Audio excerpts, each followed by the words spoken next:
We're gonna, got it, everyone can hit the got it.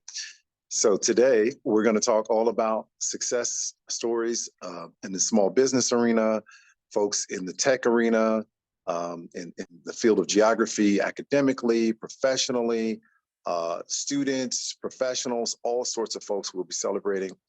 We also are again, going to talk about the professional world. We're going to be speaking to one of our scholarship recipients and speaking of our scholarship program.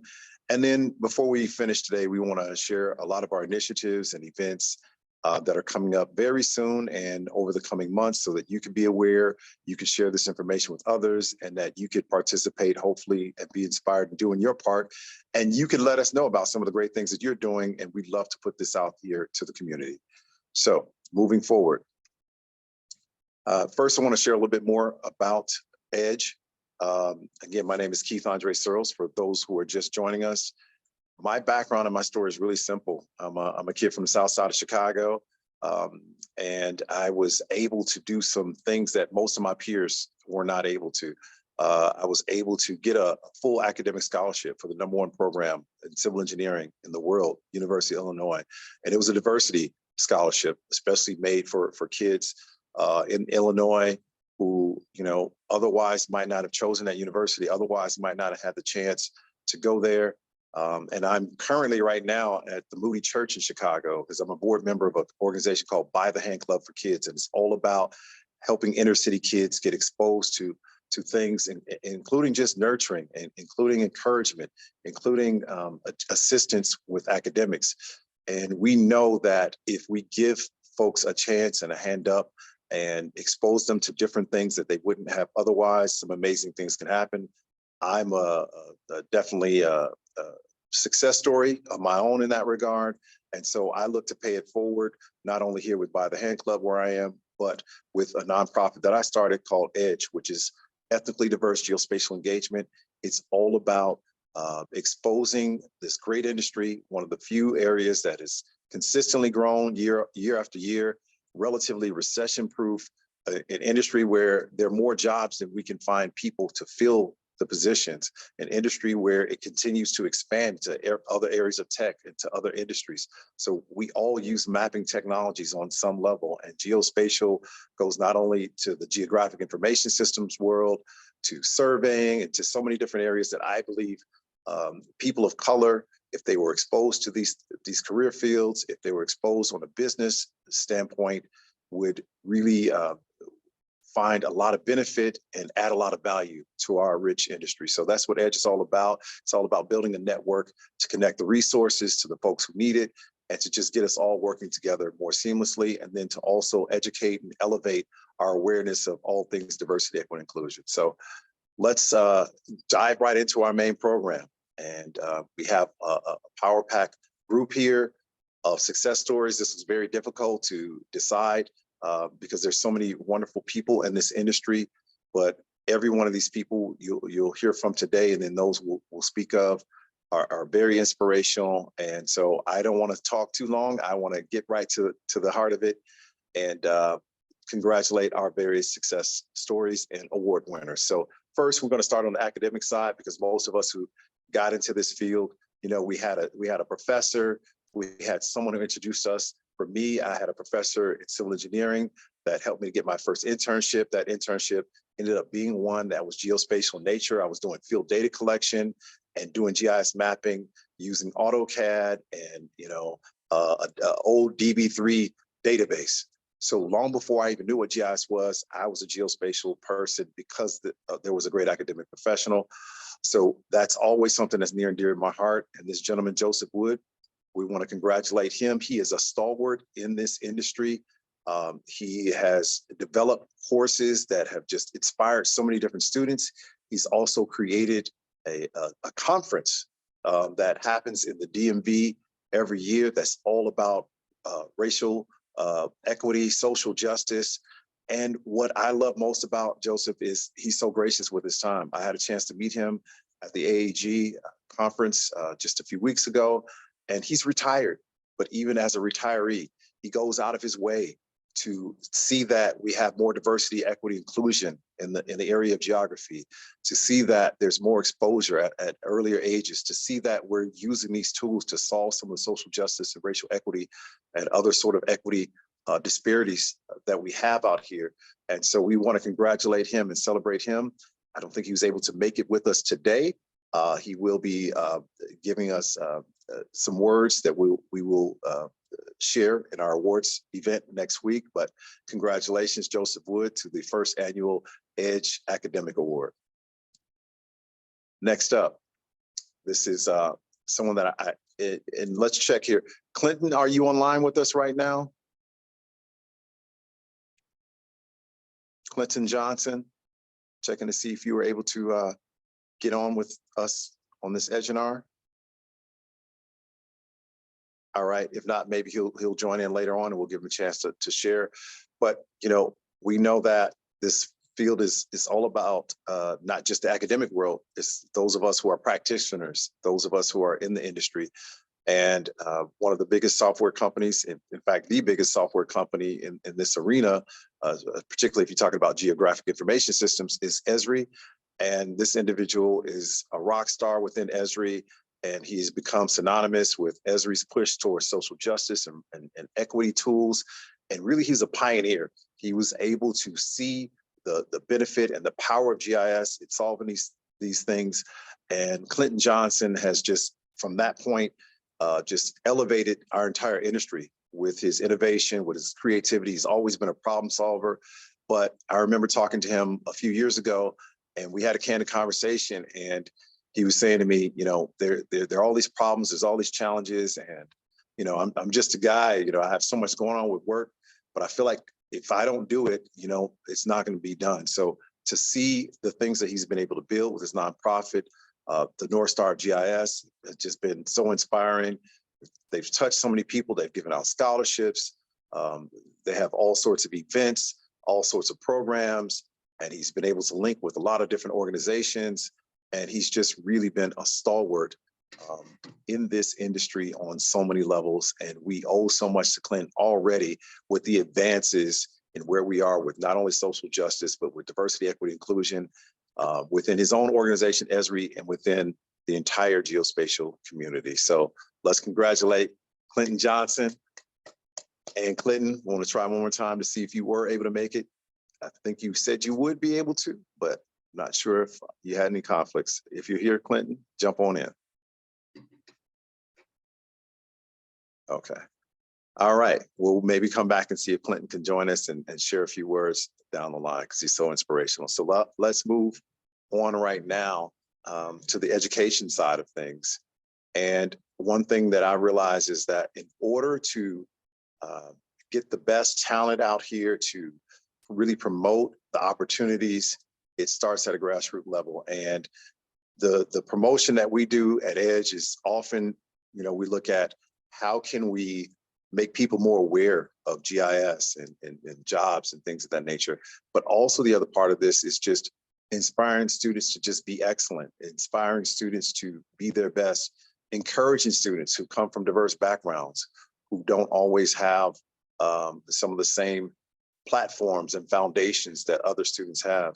And I think a big part of that platform building is our great institutions we call junior colleges, which often get overlooked and often are taken for granted. And a lot of diverse students come from this background because sometimes they don't have the financial capacity to jump right into a four-year university. Sometimes they might not have had the support systems or understanding of how important their educational future is early on, and they need a little more time to mature and develop themselves. So junior colleges are such a great place for new diverse talent to come within our industry. And within the last year or so, I moved to the Tampa area, and there's a college in St. Petersburg that has been doing some amazing things. We can move forward with the next slide, please. And this individual, Tanya Williams, has been instrumental in moving the needle at St. Petersburg College. So many students have come out and done great things with their career. Her staff and the whole university, their approach to diversity, equity, inclusion is extremely inspiring. And, you know, frankly, Florida is a state that has been assaulted in this regard. Florida is a state that we've seen colleges have diversity, equity, inclusion departments removed. And I'm really proud to see all of the commitment. And St. Petersburg is an area that has a very rich cultural tradition overall for African Americans and other people of color. And St. Petersburg College has been a stalwart in moving these great communities into a lovely space of opportunity, extending beyond what they see in front of them and being able to take those skills and build and also give back to the community. So we want to congratulate Tanya Williams for all of her great efforts at St. Petersburg College. And she will not be able to join us today as well. So now we're going to get into clear this. So side of things. So I'm a business owner and I own a corporation. And I know how difficult it can be to go out of your way, to be intentional, to do the right things, to make sure that diversity, equity, inclusion is a priority within your business. And this is something that at EDGE, we're trying to inspire so. Apologies. This is a place where we're looking to take all of these companies who are doing wonderful things in terms of solving problems for the world, in terms of using their great consulting abilities to make a difference, to then also make a difference from a diversity, equity, inclusion lens. And this is a company where I'm gonna have to, with this little challenge I'm having with my phone, but this is a company who has been able to take the message of DEI and not just kind of say, this is something we'll figure out down the line. They made a concerted effort to make it a critical part of their business and to spend time, spend money, training, outreach, and to just really change the way they do business. And hopefully through their efforts and their inspiration, they will inspire others to change the way they do business as well. If we can go to the next slide. So we want to say congratulations to the Larson Design Group, an amazing firm with amazing culture. And we want to allow one of their team members to share some words and to talk about their programs and the things that they're doing in DEI. Ronan. Awesome. Thank you, Keith. First of all, I'd like to thank EDGE for the award and the invitation to attend. It's amazing to see such passion for DEI initiatives in our industry, and we're grateful to be able to take part in this. First of all, I'd like to highlight our success stories by starting at where we came from.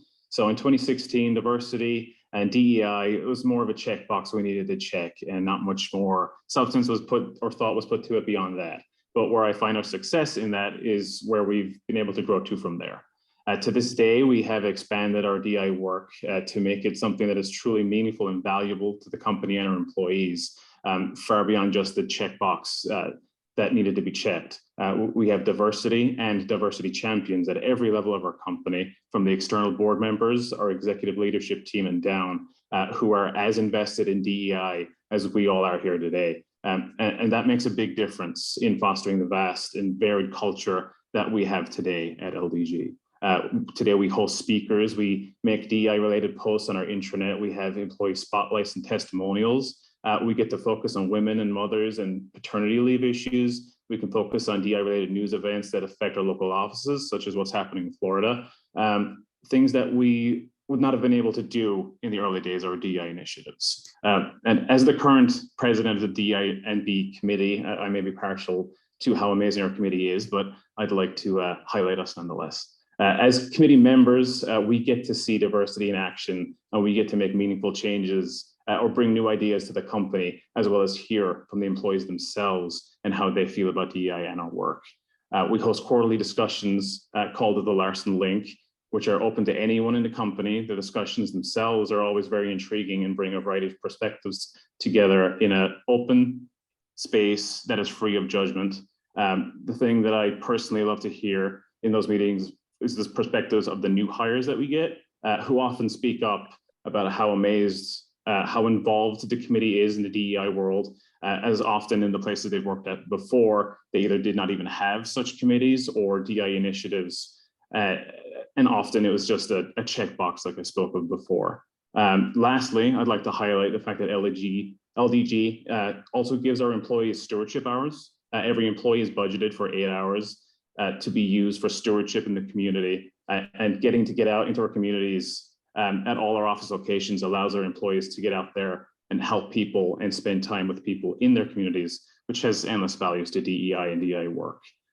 That's all I have. I just want to say thank you again. I'll hand it back to you, Keith.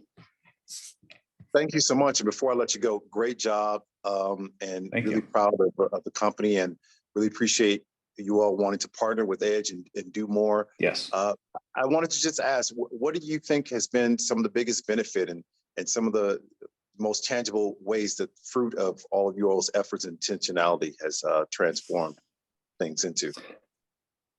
It's just the employee. I mean, again, speaking to new employees, that's the thing I love to hear from is these new employees who have come from other places that don't have these initiatives, they don't have diversity committees or anything like that, and just hearing from them that this is something they're excited about and they want to do, and also having the backing from our leadership team and up, where we can have our diversity committee initiatives like in the Florida offices that we have, and it isn't a problem. It's not a discussion. It's just we're doing this. This is what we stand for, so we're doing it. Those are the things that I enjoy about what we do here. Wow, that is amazing. And do you find that candidates, is it easier conversation when you're recruiting, and when you tell candidates, especially diverse candidates, about your programs and what you're doing, are you able to see a difference in how they value the company and the potential opportunity? Yeah, absolutely. And another thing we've gotten to do is we work with HR a lot here, and we get to put in our input into like onboarding questions or stay interviews or exit interviews, and we get a lot of useful information on that about diversity, which is another thing that we do here, and it's something that we get to do as a diversity committee. Thank you so much. And I know I'm putting you on the spot, but you guys are such a great representative. I do want to ask one more thing. What is maybe one of the biggest challenges or key areas that you all are looking to do over the next couple of years? We're always changing and coming up with new ideas over the next couple of years. We just want to keep expanding, keep changing with the way things are changing in the world too. Yeah, we're just going to keep going. Yeah, I appreciate that. And I look forward to having a chance to visit you all at your Florida office, which I heard is very diverse. And one day, yes, you can go from Spanish to English and just a lot of different cultures. And that's exciting. Yep. It is awesome. Thank you very much. Thank you. And we look forward to hosting you all at the EDGE Awards next week in Tampa. Thank you very much. Right. All right. So we're going to go backwards. We're going to backtrack a little bit because we've got Clinton Johnson that has joined us now. And we would not have the type of show here and program that we could have unless we have a chance to hear from him. He's a very dynamic, passionate speaker about these issues and topics. And he has a lot of great information to share in terms of why this matters. And I'd love for him to share more about his nonprofit, North Star GIS, and some of their initiatives and things that are coming up. So Clinton, congratulations. Wonderful job. Tell the folks a little bit about what you're doing and what you're up to and where you hope to see this industry go. Yeah, appreciate that, Keith. And thanks to the EDGE team and everybody else who joined.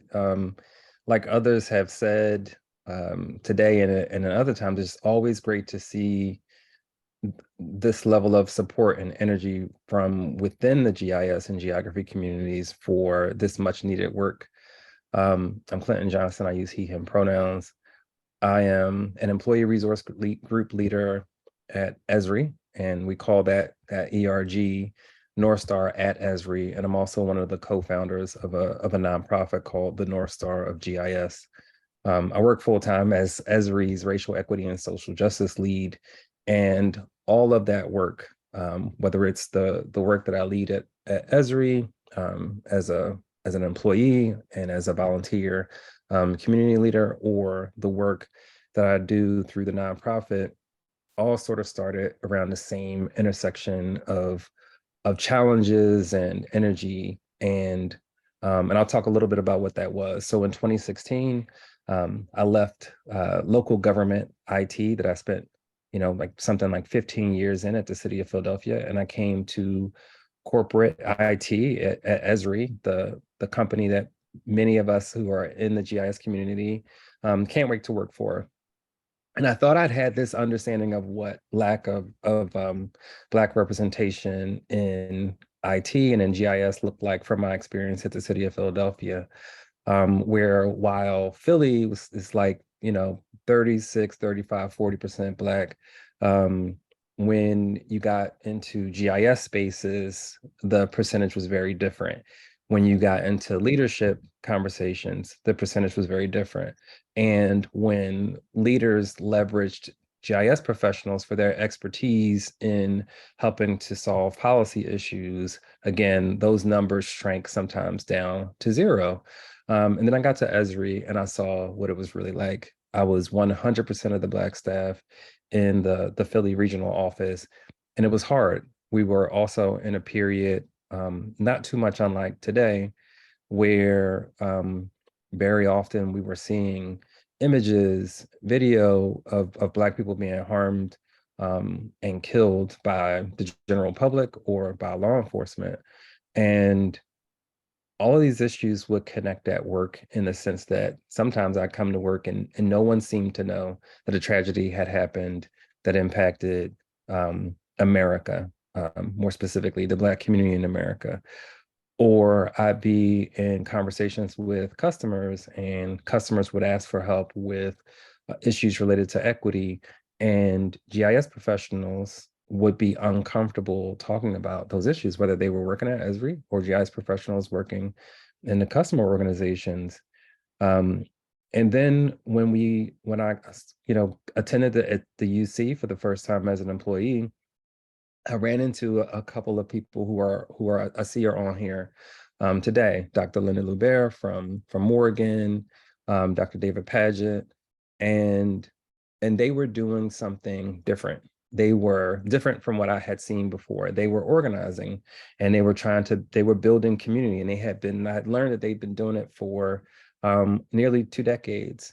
Over time, I got connected with folks like Dante, who's on here, and Kendrick Faison, and we realized that we needed to do something. So we created a movement around the momentum already generated by so many others.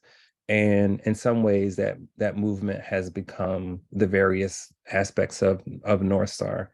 And so we still see our work largely as both increasing Black representation in GIS and geography and related fields at all levels, and getting the geography profession to really focus on issues of justice, equity, diversity, inclusion, access, and belonging. And I've talked to a number of folks who I see here about these issues before, or I've been in front of you all before.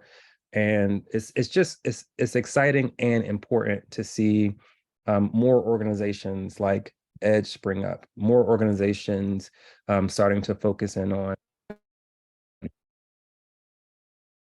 the geography related fields. There is this movement towards racial and gender equity that we see happening in the broader tech community and in broader corporate spaces. But sometimes in some ways, we're missing out on that movement in geography and GIS spaces. And in addition to having exciting career opportunities in GIS that can change the shape of the future for families from underrepresented groups. Geography and GIS, you all know, has such an impact on our world. We create the information products that inform decisions, that are made in the rooms that only mayors and governors and CEOs and the vice president and president show up in. We're impacting how people view the issues of climate and environmental challenges. And if we're not bringing equity lenses to those conversations, if we're not bringing an equity lens to the next pandemic, we'll just see a repeat of the same kind of challenges that we've seen before. So it's just critically important to continue to have conversations like this that lead to change, that lead to action, as we heard some of the changes from the last speaker. And anything that I can do to support that, we will. So look for us at big conferences like the Ezra User Conference, where we'll have what we talk about as our Black at Geo experiences. So the Black at Ezra UC experience will be coming up in July. In October, there'll be a Black at ERISA experience around GIS Pro. We're bringing our homecoming event to both virtual and in person during Geography Awareness Week, where we'll make some really interesting announcements. And all of these experiences, while we're trying to put front and center the challenges that often face Black communities within the geography community and impacted by the geography community, all are invited and encouraged to come help us celebrate the impacts of Black geography professionals, and to learn and share ways to use our skills and our positions in the spaces that we operate in to increase racial equity and social justice for folks around the world. Sorry for being late. Sorry for talking long. Great to see you all. Thanks again. Thank you, Clinton. And we were hoping to get a nice long Clinton diatribe, because you have so much great information to share, and we really need to be inspired and understand the importance of this work. And I just want to follow up and ask you, how can folks work with you? How can they work with North Star GIS and collaborate? Because collaboration is a big part of what you want to do, correct? Yeah, absolutely. We work really hard to, we have this name of North Star of GIS, and it's weighty, because what we're saying is we want to lead, but we don't want to lead alone. Our founding principles include the notion of Ubuntu. So we see ourselves really only growing and succeeding and having a great impact on Black communities when we work together to have an impact on all underrepresented or marginalized groups. So if you've got an organization or a group that's trying to focus on equity in any way, reach out to us. And you can find us at GIS North Star in many places. I'll put something in the chat. If you are, this another thing that we do is we help event organizers. If you're looking to organize an event and you're struggling to make contact with, or to remember who the Black students, professionals, educators, or entrepreneurs are who are working in a discipline that you want to highlight or showcase, reach out to us. We help folks to create diverse panels, diverse schedules and lineups. That's one of the reasons why we became a nonprofit, so we can have greater resources to do so. We're particularly focused on Black women, but Black folks across the diaspora. If you want to support the North Star of GIS with a donation, again, you can go to gisnorthstar.org/donate. I'm pretty sure that link works.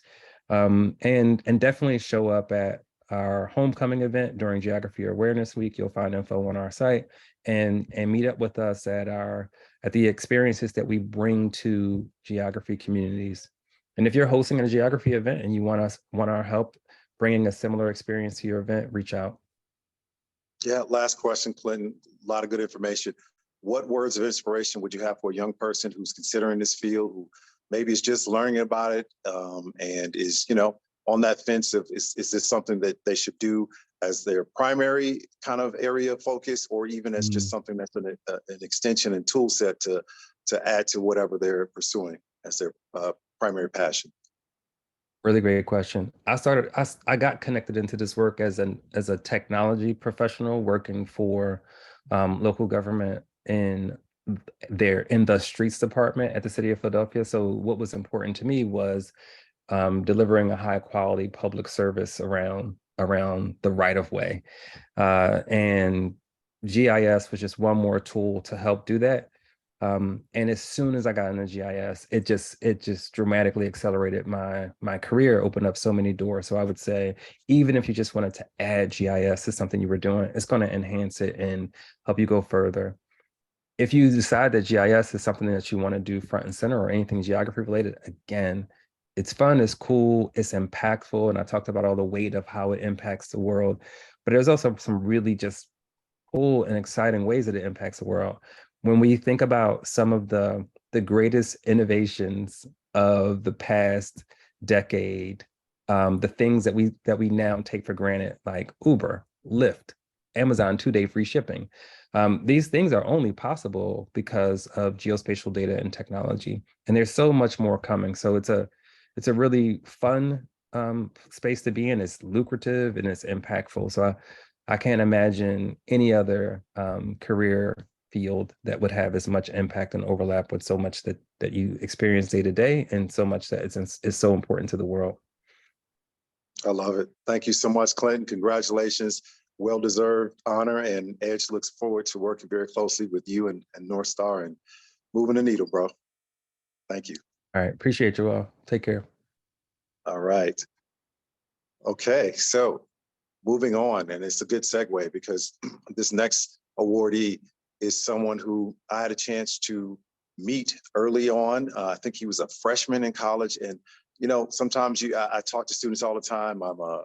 I have a mentor students from different schools, but especially my alma mater, University of Illinois, both the moral engineering program and then their geospatial science program. We'll talk a little bit more about some of the things we're doing outreach-wise, but at one of the kind of mentorship weekends they had, I met this guy and I was like, he's different. He's different. There's something about him. He's going some places and he asked the right questions. He was really dialed in, and he was a kid who realized I can learn what I need to learn in the classroom, but to be a difference maker, I need to gain the wisdom of mentors. I need to understand things like networking. And I taught students a couple classes on networking, and he would always be the guy who would come back, ask further questions, always be the person who would leverage those skills. Fast forward, he would spend most of his summers doing techie things and working on his own applications, and realized, you know, he didn't really have the true internship experience because he was more so working on his own projects because he's always been entrepreneurial.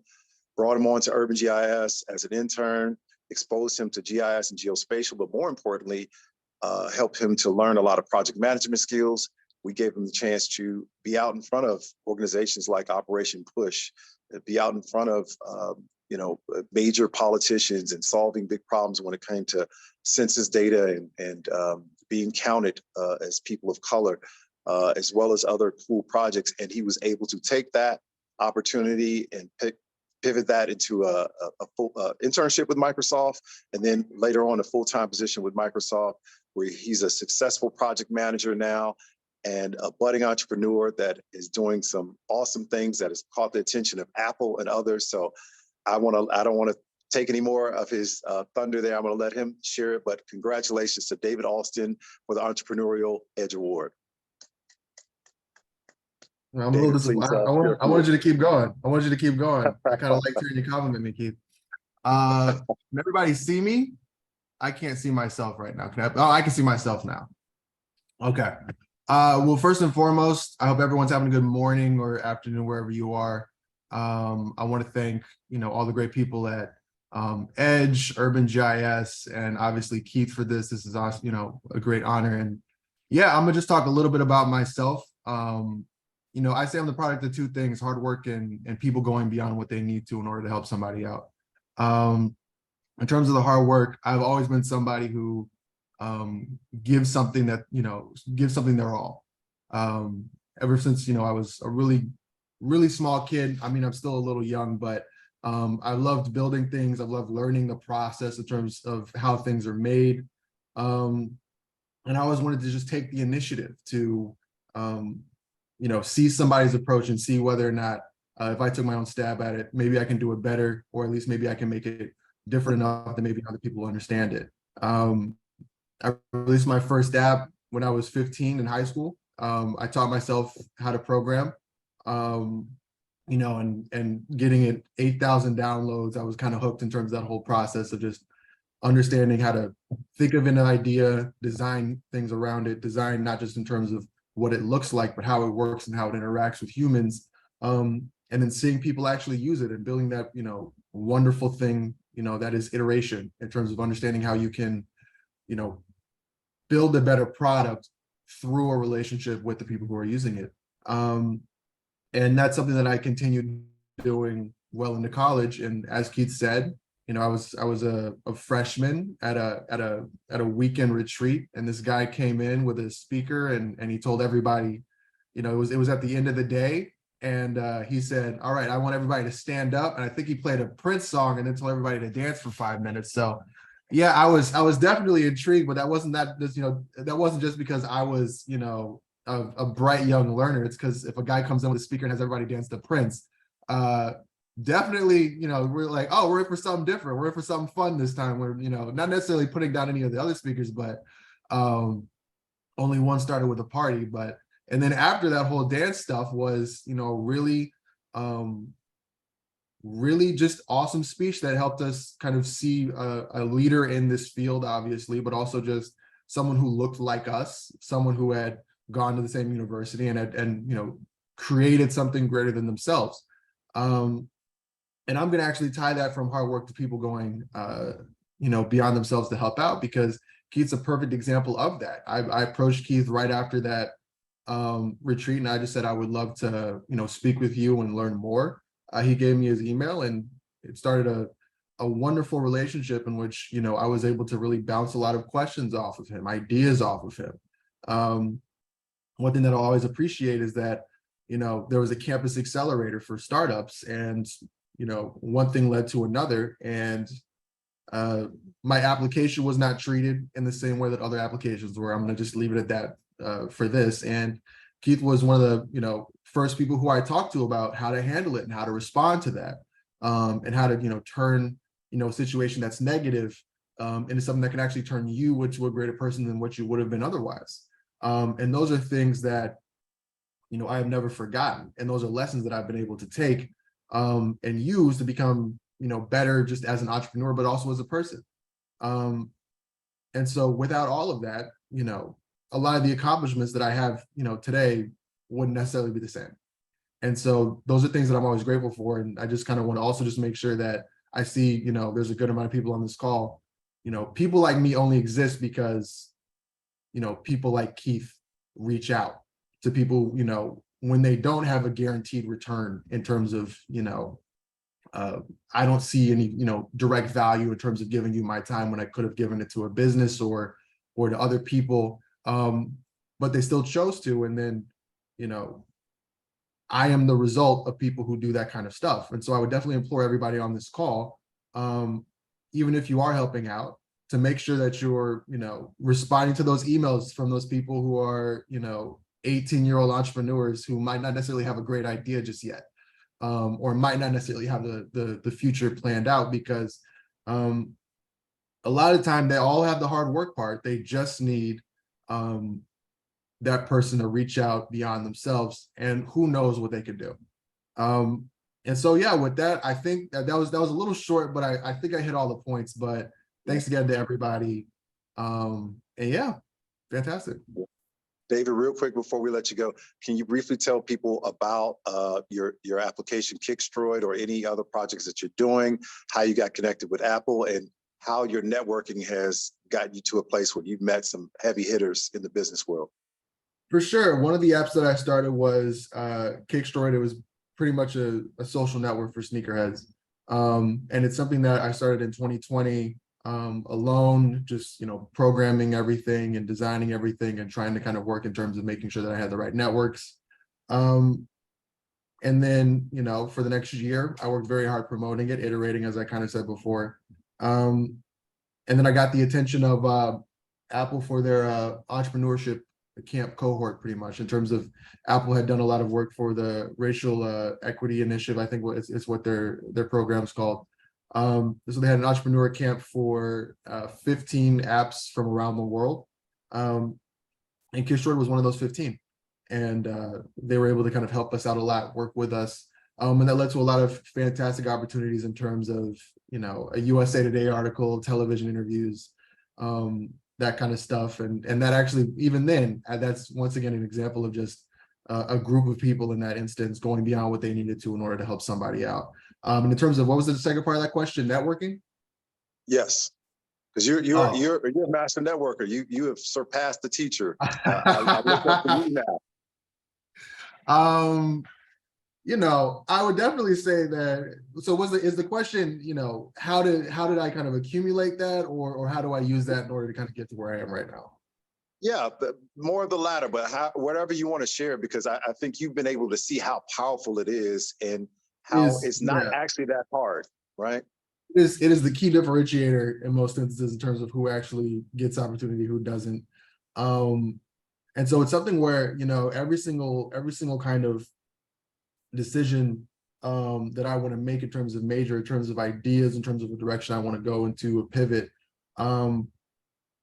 I find people in that space and I just talk to them about it. And it's something where, the most important part of networking is understand that the other person also likes to talk. Because I think a lot of times when we reach out to somebody, we're the ones looking to unload. When actually, if you want a good relationship with that person, you need to make sure that they feel like they're actually communicating with you in the same way that you're communicating with them, and that what they're saying is received if you want to also feel received by them. And so I just approach every single person, with those, with that mindset. And it's something where I kind of bounce the ideas. I respect what their opinions are. I listen to them. Even if I disagree, that doesn't mean I have to tell them directly that they're wrong, because everybody has value and a reason for what they're trying to do. And then kind of once you have those elements and you approach that, usually you unlock that person to a way where they're not just, on board with you, but, what's the word that I'm looking for? What's the word that I'm looking for here? Evangelist for you and what your ideas are. And once that happens, that unlocks every other person, because then suddenly, once they believe in you, once they know that you respect them, that you're not using them to get to a point, but you're actually valuing who they are as a person and not seeing them just as a pathway to the ultimate end goal for yourself. That's when they're willing to help you, versus, maybe just telling you to go away or ignoring you or all those different types of stuff. So I've approached every single person and with that mindset. I don't necessarily know if I'm a master as you, I love hearing you compliment me, but still I'm gonna add some humility to it. But it's definitely gotten me a long way, and it's helped me kind of connect with a lot of people who have mentored me, connected me with others, given me a lot of opportunities. And it just made me who I am today. And so I'm going to keep doing that and keep learning, because the part of the whole mastery thing is that I don't necessarily think I'm the best at networking just yet, in terms of there's still so many things that I need to learn, that I'm learning with each new person in terms of how to evolve or tweak my approach. But it's definitely just helped me, unlock so many opportunities, because going back to what I said before, that's the key differentiator I find. In a lot of instances in any group, half of them at least knew the person who was making the decision. And like, we can talk about whether or not that's fair, but sometimes we can't make everything fair. We could just win. And so, it just shows the value of having that connection. Especially, I'm gonna keep going. You got me started, Keith. But especially when you have, all right, I don't know if I start preaching, I don't know, but especially when things go bad for you, because everybody has those failures, everybody has those bad days, and then that's when it is absolutely the most helpful to have those people to go to, because no matter how many wins I have about 5 very, very bad L's, like horrific, cringeworthy L's, and those are the people who I can rely on to say, hey, I just had this happen, this thing happened, this didn't go well. I'm going to tell you what happened. I'm going to show you this and that. How do you think I can improve? To make sure that anytime that I actually, fall down, I can get up stronger and better than what I would have been if I had actually had that door opened, or if I had actually won that singular battle. So, all right, that's that. I'm gonna stop talking before I talk too much. No, you're good, man. I watched you live that out. So proud of you. You're inspiration for a lot of young people. And that's why we want to give you some extended time, because we're really here to inspire young people. And they need to see someone who looks like them and who is also young, but making some major moves. So congratulations again, and onward to your future success. Thanks so much, Keith. All right. Thank you, David. So moving along, because we want to make sure we give some time here. We have a few other great folks to hear from. Now we're going to talk about the community organization side of things. And I think, we're at the community organization side. As we know, there's a lot of intersections, as Clinton spoke to, within diversity. there's ethnicity, there's gender, and then there's people who get it and are just here to support everyone, and people who are just stalwarts in their community in inspiring businesses and giving information and in being supportive, and these folks stepped up with very little understanding of what EDGE was. We're new to the Tampa community, embraced us, supported some of our prior events, and doing more research and all the great things this individual has done in this organization. We had to salute them because EDGE is, while it's ethnically diverse geospatial engagement, we're very much about empowering women and all sorts of folks who are disenfranchised in these industries. So congratulations to Empowerment. And I think we have the head of Empowerment joining us today to share a few words, Amby Stevens. Are you here, Amby? I thought I saw you in the list.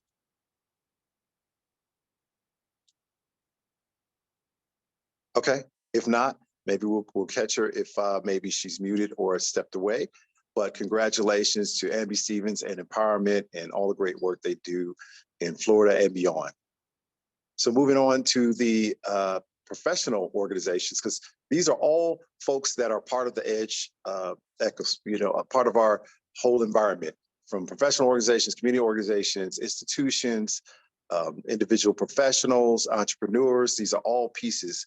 So it's a very important part, the professional organizational side of things. And I had my chance to visit my first AAG conference a month or so ago. We've been talking for a better part of 6 or 7 months, looking to partner on different things. And I've just been blown away at how committed they are to DEI, how intentional they are. They've hired senior leadership. They've developed a DEI plan. And they're, at the conference, there were 30+ sessions that were on social justice. These folks are serious about it.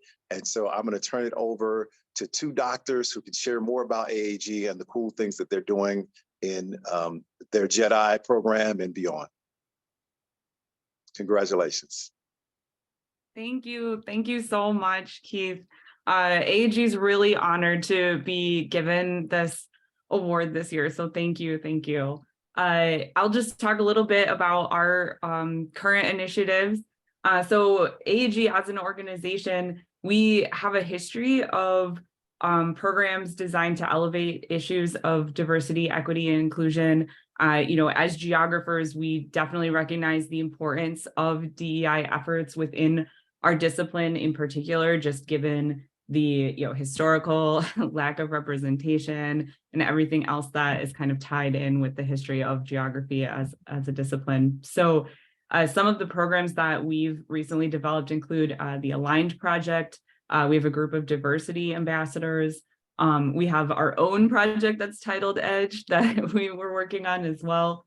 And more recently, we've been in the process of developing working groups for geographers at minority serving institutions and at community colleges. We're recognizing that these 2 spaces, they're where a lot of student interest in geography is growing. And so particularly then among students from diverse backgrounds. So one project that we recently completed was called Bridging the Digital Divide. And that was funded through the AAG's COVID Rapid Response Relief Funds. And basically what this project allowed us to do was to grant funds to educators who are working at minority serving institutions. And so through that project, we were able to provide technology to these students that were attending these universities and also to these universities for starting new programs. One program that I personally thought was really exciting was a field course that was developed at Bowie State University. And that course allowed for 10 students to travel for 2 weeks camping across the country at different national parks, mostly out in the West, in Arizona and Utah and Colorado. And so they learned to, how to be out in nature, how to camp, how to do resource management, that type of thing. We're also, of course, proud to engage with partners like EDGE and also partners like the Mapping Justice Project from Trouble and Company.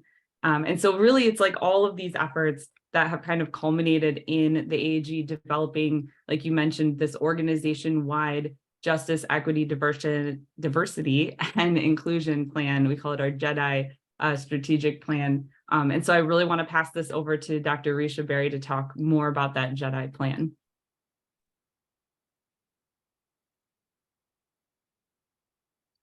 I think you might still be muted, Risha. I'm sorry. You would think that we'd get this by now, but that's all right. Thank you so much, Dr. Feckety, and thank you so much, Keith, and your team for this inaugural honor. The American Association of Geographers is focused on creating a culture of care where representation in all forms matter. We are currently operationalizing our 32-point JEDI strategic plan. And during the next quarter, we will be launching a campaign called the TLC Gram, where we focus on tender loving care, and Gram, where we measure incremental and organizational progress through embedding JEDI principles in the following domains: training, focused listening, and communications, and Gram, governance, reports, advocacy, and membership. We are also operationalizing 7 working groups that work as subcommittees from our council-appointed JEDI committee. They will focus on creating work plans and corresponding annual metrics in collaboration with AAG members and AAG subject matter experts. These initiatives are also being operationalized into every aspect of our membership: annual meetings, our regional impact, and our 80 specialty groups, to ensure that the principles of justice, equity, diversity, and inclusion are embedded throughout our organization, impacting our discipline and the world. Thank you so much for this honor and opportunity, and we look forward to our continued impact and partnership. Thank you so much, Dr. Berry, Dr. Feckety. It's been a pleasure, and we look forward to working very closely with AAG for years to come. All right, so moving on, because we're getting a little tight on time. We're going to go just a little bit over the hour, just 5 minutes at the end to share some updates and some things. But part of the big thing we do at EDGE is we're all about scholarships. And this is really the kickoff of a scholarship fundraising season for us from now, April until August. And our goal is to give out 5 scholarships to students at various universities. We're discussing 2 today, and then we have 3 more. And then our goal is to give a minimum $1,000, but our goal is to really get up to our upper threshold, which is $10K per scholarship. So this first recipient, she's a student at one of our HBCUs here in Florida, who have some emerging geospatial programs, and really impressed with the things she's been able to accomplish so far. And like myself, coming from a little bit of a multifaceted background, her thing is around environmental science and wildlife, and we do a lot of work with fish and wildlife. So love what she's about, and I think she's one of those budding stars within our arena. So let's give it up for I might mispronounce your name. I'm sorry, Gianna Price. Hopefully I'm pronouncing that correctly. Please share with everybody a little bit more about yourself and what you're up to, and what this award might mean for you.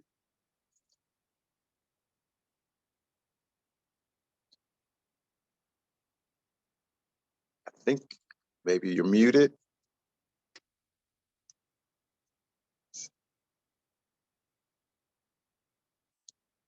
Okay, let's see if maybe you can, we can get you in a moment if you're having some problems joining us right now.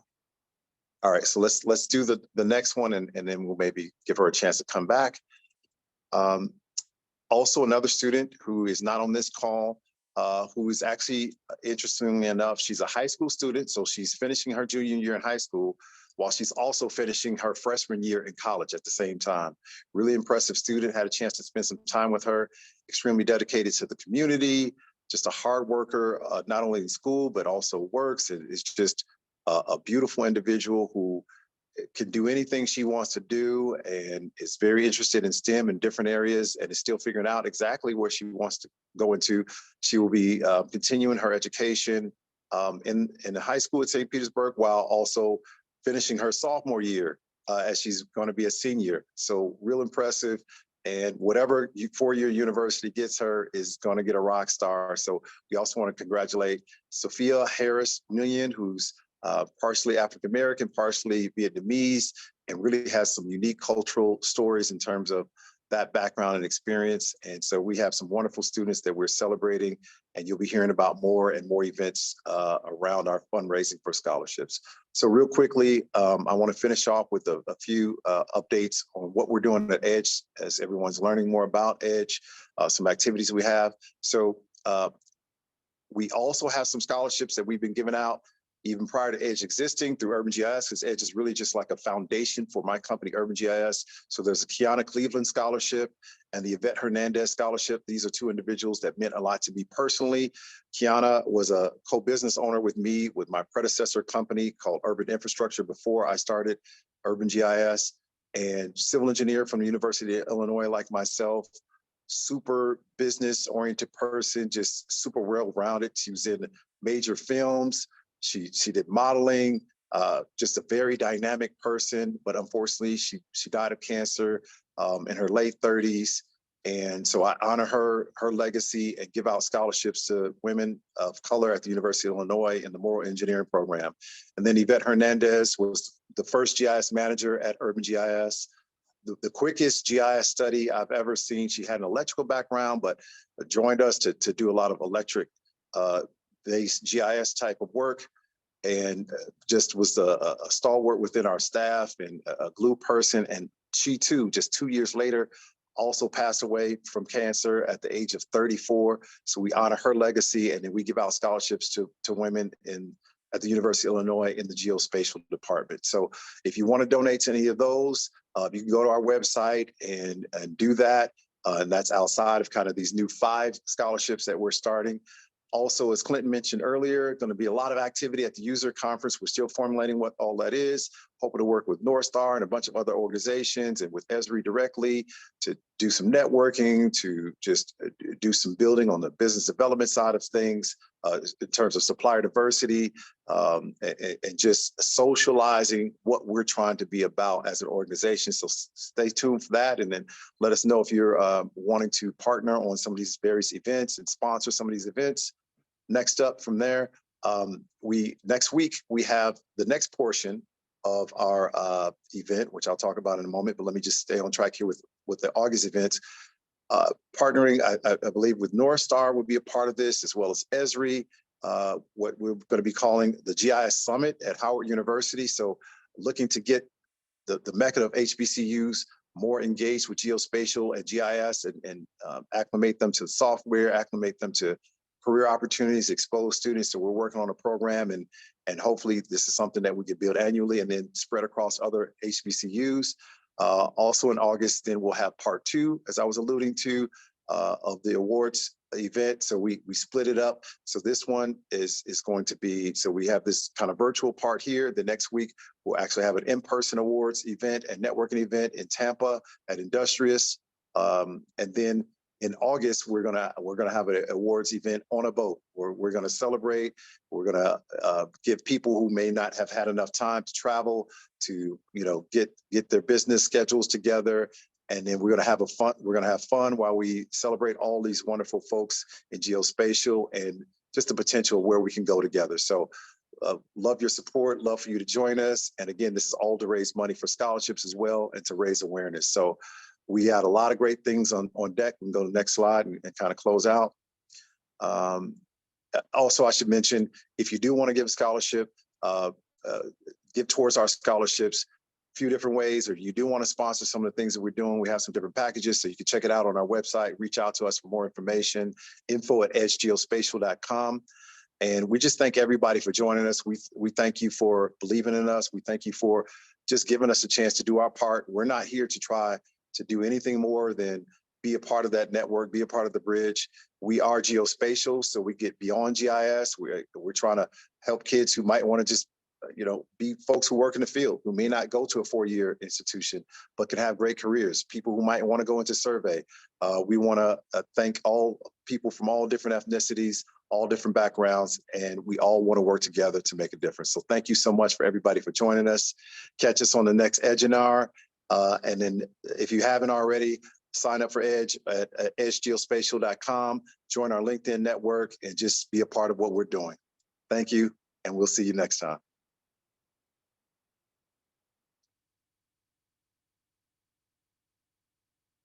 And one more time, congratulations to all of our worthy winners, and well-deserved.